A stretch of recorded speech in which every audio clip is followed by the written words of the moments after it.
Thanks, Alex, and good afternoon, everybody. Can I also pass on my respects to the traditional owners of the land, the Ngunnawal people, and their elders, past and present. I've got a bunch of slides here. I'm going to roam through them very quickly because I've guaranteed that I'm going to be off the stage in 20 minutes, and Alex will keep me to that challenge.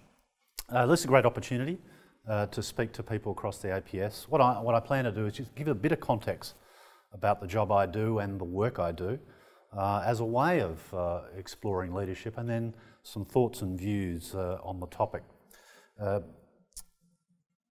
I work in a big organisation. And you would have seen the front page headline in the Canberra Times to get a sense of some of our challenges. But we are large and expansive and have an extraordinary reach across the country, and effectively all of us, all Australians, are our customers. My role in that is we've got about 30,000 staff. I've got about 20,000 of those staff that report to me.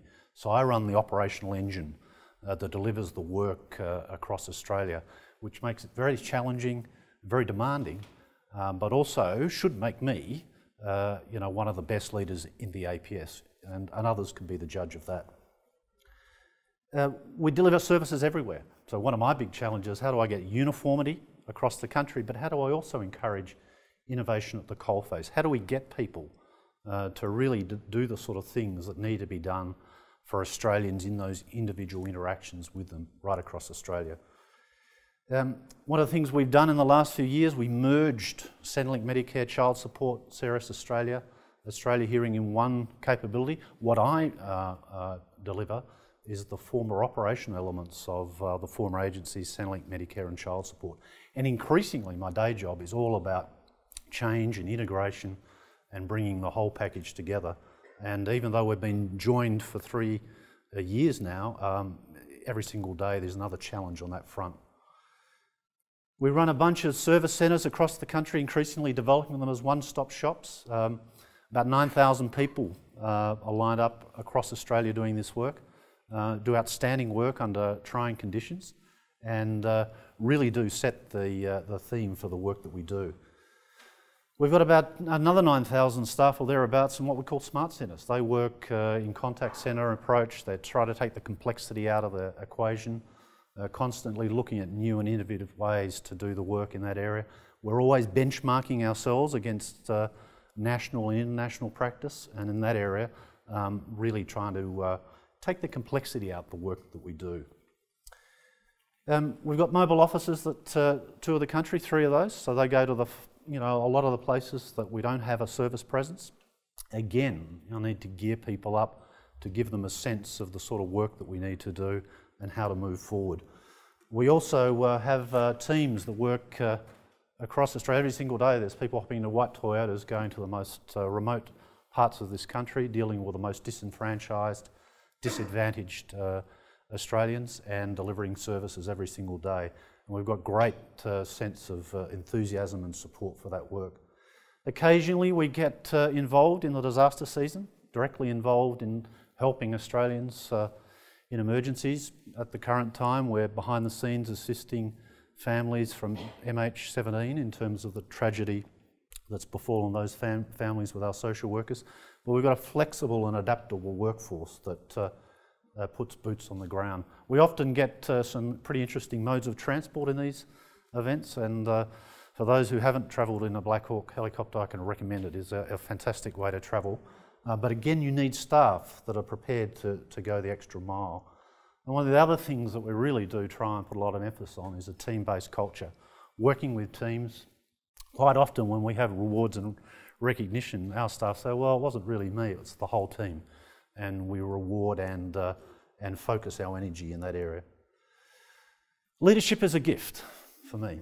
I think it's one of the greatest gifts you are given as a manager and as a leader. And too often, I hear people complain, it's hard, it's tough, it's difficult. This really is one of the great opportunities. You get a chance to shape, mentor, guide people, not dissimilar like a teacher does with pupils. A great opportunity to do that, and we should always note that and think about that great gift that we're given. And for some reason, if it's too hard, too difficult for some, you should give that gift back and move on to something else. In my view, it is a great opportunity in life. The Leadership Fishbowl, one thing that I've noticed, and this is really, for me, sharing my personal experiences, everything you do, people are watching you. Everywhere I go, and I travel the country extensively and talk to staff right across the country, they note, they see what you do on simple, mundane tasks, but they also see how you respond under pressure and in demanding situations. And I can go to a bunch of places around Australia and people say, I know you, I met you, you helped here, you did that, we did this in Alice Springs or Darwin or Townsville together on some of the emergency events where I actually get into the field. And there is a really strong measure there about understanding about yourself as a leader and how people perceive you, because every move you make is watched and monitored and modelled. The leadership melting pot, we've all got it. I open my cupboard up and there I've got all the text. Covey and Cotter, I've met those two gentlemen, all the gurus, you know, the sort of the, whatever you call it, the shelf is bowed like that with all the text. I think Amazon has estimated, and since '98 there's been 20,000 books published with the title of leadership in it. And you're bombarded with it, you know, the whole kind of thing, are we born leaders? Can we create leaders? How do we move forward in that area? And my simple message to you is you take some of the elements, the common themes moving forward, and adapt them to your own situation. I couldn't avoid it, and you can see what I've done. I've gone to Google Images and just grabbed slides at random, but I couldn't avoid not having an Oscar Wilde quote. But I think be genuine is one of the great things and one of the great aptitudes, because you're a human being. Your staff will always expect you to be a human being and be warm and considered, but also to be genuine. You also need to be authentic. And one of the things I think they tell me in the literature that Australians generally have got a very good bullshit filter for those of us who go off to their latest management course, and you know, it could be Harvard if you're lucky, and come back with the latest buzz phrase and the latest approach and all that sort of stuff. We're going to do this today. And I think they see through us in that sense. And so you really need to be authentic and demonstrate authentic leadership. Who do you want to be? We know this debate, the boss versus leader. And, you know, we're given jobs. You know, you get these jobs, and on the first leadership job I ever had, you know, the boss left at one stage. Nobody ever told me that I would suddenly be the boss of this team. She disappeared. Suddenly I was the boss, and suddenly I was the person overseeing a bunch of staff who previously had been my peer. Now, I know in the public service these days we've got, you know, all our talent development programs. This would never happen, but I know for a fact it happens every single day. And so you are seen to have those attributes. You're seen to have those leadership qualities. And one of the things I think that you need to do is constantly think about, the boss stuff comes with the territory. You've got to do that manager stuff, absolutely. But the chance for others is, I'm not sure what's going on there. I've got my IT guru moving in. But the challenge for us is to move into that leader paradigm, to move forward in that area.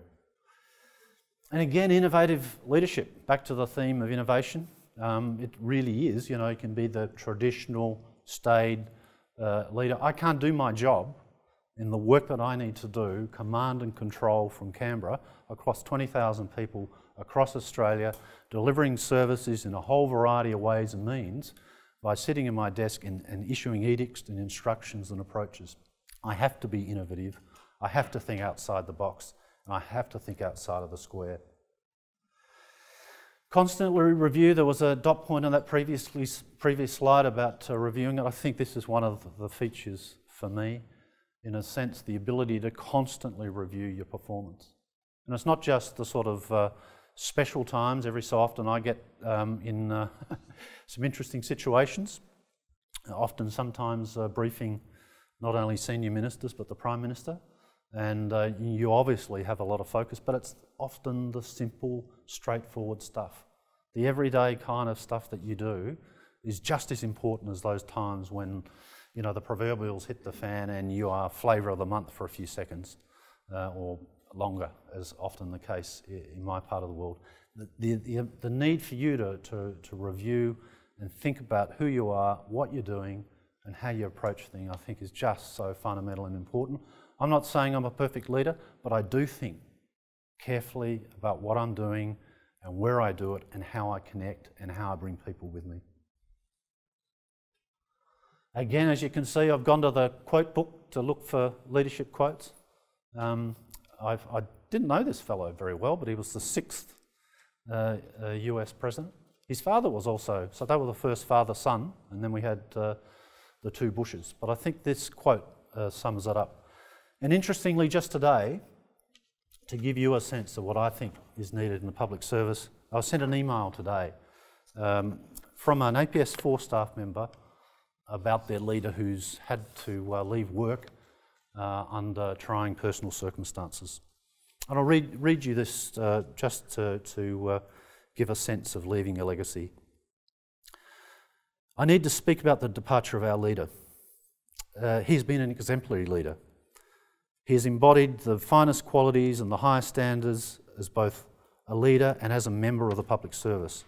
His leaving is a significant moment for our team, as both his leadership and the man himself will be greatly missed.